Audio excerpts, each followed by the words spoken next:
Senhor. Nesse dia que se comemora o Dia dos Pais, recorro a Ti mais uma vez e de uma maneira muito especial para interceder por todos os pais de vocês. Aos pais que estão felizes, conservarem essa alegria da paternidade plena de realização.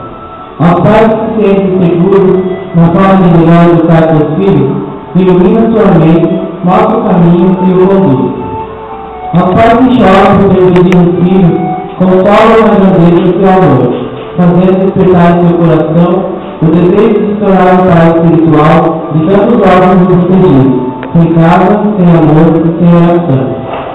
Aos pais cujos filhos estão envolvidos com qualquer tipo de delinquência, permita ao Senhor substituir o sentimento de vergonha, humilhação e dor pelo desejo de lutar pela justiça. Torna o homem forte, destemido e testemunha da fé em Ti, Deus Todo-Poderoso, que nesse mundo tudo pode.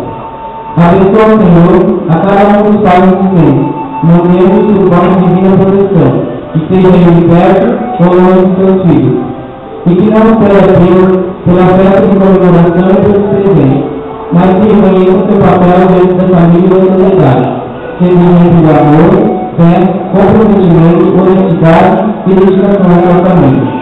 Sendo assim, que cada um, a sua maneira, consiga formar e educar uma grande e rica descendência para Ti, Senhor.